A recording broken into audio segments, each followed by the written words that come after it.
नमस्कार, स्वागत है आप सभी का। मैं हूं हिमांशु और आप देख रहे हैं हलचल इंडिया। बेबाक खबर तेज असर। आइए नजर डालते हैं आज की खबरों पर। शामली के ऊन में जन उत्थान सेवा समिति के कार्यकर्ताओं का धरना 8वें दिन भी जारी रहा, जहां सपा नेता प्रोफेसर सुधीर पवार और लोकदल के विधायक प्रसन्न चौधरी ने धरने को अपना समर्थन दिया। वहीं मांगों को विधानसभा में उठाने का भी आश्वासन दिया। दरअसल आपको बता दें, जनपद शामली की तहसील ऊन परिसर में जन उत्थान सेवा समिति के कार्यकर्ताओं के द्वारा 5 सूत्रीय मांगों को पिछले 7 दिनों से धरना प्रदर्शन किया जा रहा है, लेकिन प्रशासन के द्वारा धरने को नजरअंदाज किया जा रहा है। समिति के द्वारा 5 सूत्रीय मांग पत्र, जिसमें कस्बे में राजकीय डिग्री कॉलेज बनवाने, चीनी मिल से गन्ना बकाया भुगतान, CST व पशु चिकित्सालय में डॉक्टरों की स्थायी नियुक्ति और ऊन बसी चुंधियारी मार्ग बनवाए जाने की मांग, कस्बे के स्वतंत्रता सेनानी नकली सिंह जय हिंद की मूर्ति लगवाना शामिल है। आज 8वें दिन धरने पर पहुंचे शामली से लोकदल विधायक प्रसन्न चौधरी, समाजवादी पार्टी के लोकसभा प्रभारी और राष्ट्रीय प्रवक्ता प्रोफेसर सुधीर पवार, जिला अध्यक्ष अशोक चौधरी ने पहुंचकर अपना समर्थन दिया। साथ ही धरने पर राष्ट्रीय जाट महासभा के राष्ट्रीय अध्यक्ष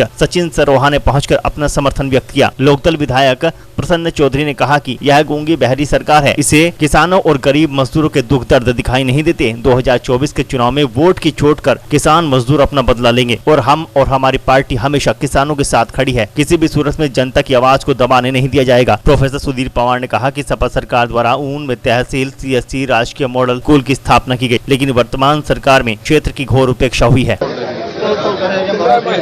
जन सेवा उत्थान समिति द्वारा यहाँ धरना चला जा रहा और मैं भी आज उन्हें अपना समर्थन देने आया था। बड़ा दुर्भाग्य है कि इस किसान को अपनी मांगों के लिए धरने पर बैठना पड़ता है। एक तरफ सरकार डबल इंजन की सरकार, अमृत काल, पता नहीं बड़े बड़े वादे करती है, कहीं G20 जैसे समिट कराती है, मतलब अपनी साख को अंदर क्या हो रहा है उसे कुछ पता नहीं, लेकिन अपनी साख मजबूत होनी चाह। कोई तुम्हें कहा हाँ भाई ये तो बहुत पैसे वाले लोग हैं सरकार ने, लेकिन इस किसान की तरफ उनका कोई निगाह है नहीं। 14 दिन में गन्ना भुगतान का जो वादा किया था, अभी किसान भुगतान परेशान, धरना देने को मजबूर है। और बिजली फ्री का जो वादा किया था उसके लिए क्या करें? टोटली ज्यादती किसान के साथ हो रही है। 14 दिन का इन्होंने कानून बना रखा है, लेकिन कोई उस पर फॉलो नहीं करता और ये सरकार की कमजोरी है, सरकार का सोतला व्यवहार है। सरकार पूंजीपतियों की है, किसानों की, मजदूरों की सरकार नहीं है। और अभी आपने जो दूसरी बात पूछी उसमें भी सरकार डिले कर रही है, यानी कि बिजली माफी। सरकार ने सदन में घोषणा कर रखी है और सरकार ने ये भी कहा था कि भाई जो हमारा चुनाव घोषणा पत्र है उसमें हमारा वायदा है कि हम फ्री बिजली देंगे किसानों को। उस बात को कई भी 1 साल हो लिया। अब दोबारा सत्र जब लगा अभी, उसमें भी आदरणीय मुख्यमंत्री जी ने घोषणा करी थी कि हमने निश्चित कर दिया 5,000 करोड़ या कितने पैसे की बात हुई थी, पूरे फिगर तो मेरे याद नहीं। अब भाई इतने पैसे हमने उसके लिए रख दिए, लेकिन पता नहीं क्यों डिले कर रही है। शायद वो ये सरकार जो है ये सब कुछ चुनाव को मानना है, इनसे इनका कोई और मकसद नहीं है। इनका चुनाव आ रहा है 24 का, उससे पहले करके दिखाएंगे लोगों का। बीच में आने का न आखो देखो हमने फ्री बिजली दे दी, लेकिन जवाब जनता मांगेगी। वो ये कहेगी कि आपने घोषणा करी थी चुनाव से पहले, आप 2 साल की जो बिल ले लिया उसे वापसी करो, हम मंगवाओगे। जनपद शामली से आप जनता की आवाज़ हैं, जनता की आवाज़ उठाते हैं, सबसे ज़्यादा किसानों के मुद्दे पे आप बोलते हैं और कहीं ना कहीं कैराना जो पलायन के नाम से मशहूर है और लोकदल ने बीजेपी को पलायन कराया है और जनपद से बीजेपी का सफाया कर दिया। आगामी चुनाव जो 2024 का चुनाव होगा, क्या वो फार्मूला दोबारा लागू होगा?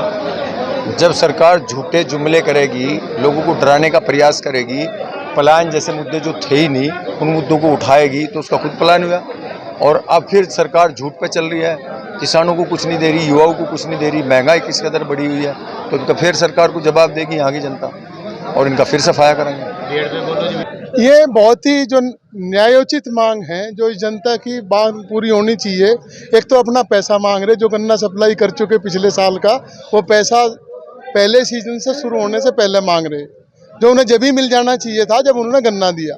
दूसरी उनकी मांग है जो उनके बच्चे अशिक्षित घूम रहे, जिन्हें पढ़ाई की लिखाई की सुविधा इसलिए नहीं है कि यहाँ पे डिग्री कॉलेज नहीं है, वो डिग्री कॉलेज की मांग है इनकी। तीसरे यहाँ पे एक शहीद हुए, उनकी मूर्ति लगवाने की मांग है। तो ये तीनों न्यायोचित मांग है जो पूरी होनी चाहिए। उसी का समर्थन करने के लिए इस धरने पे आए थे। हम चाहते हैं कि ये तीनों मांगे इनकी पूरी हो, इनकी लड़ाई में हम साथ हैं। सर आप प्रोफेसर हैं और शिक्षा जगत में एक पहचान आपकी है, आपको नहीं लगता सरकार निजीकरण की ओर है और शिक्षा निजीकरण तो किया उसने, कोई ऐसी चीज़ नहीं बची इस समय जो गरीब आदमी के पास हो। उससे एक और तो रोजगार ले लिया, उससे जो नौकरी लगती थी सारी नौकरी, सरकार का खुद का मानना ये है कि 3,75,000 नौकरी उसने कॉन्ट्रेक्चुअल कर दिया। 3,75,000 आउटसोर्स जिसे कहते हैं कॉन्ट्रेक्चुअल, वो नौकरी होगी। 54,000 नौकरी उसकी उस पर चली गई ठेके पे। तो बचा क्या है? ना रिजर्वेशन है, ना पढ़ाई लिखाई का कोई इम्तहान हो रहा, खाली पुलिस की नौकरी बची हुई। और जो हमारे प्राइमरी स्कूल के टीचर हैं, क्योंकि उनकी तनख्वाह सरकार से आती है, केंद्र सरकार से 2 नौकरी हैं जिनके बारे में उत्तर प्रदेश में कभी कभी भर्ती होती है, बाकी सारी भर्ती बंद है। इनका एक ही जोर है कि किसी तरीके से धार्मिक भावनाएं भड़का के लोगों का आपस में बंटवारा करके वो वोट ले सकें, और उसमें वो अब तक सफल हो रहे, लेकिन 2024 में सफल नहीं होंगे। वक्त हो चला है आपसे विदा लेने का। कल फिर होंगे हाजिर कुछ नई और ताज़ा खबरों के साथ। तब तक के लिए दीजिए हमें इजाजत। नमस्कार। देखते रहिए हलचल इंडिया, बेबाक खबर तेज असर।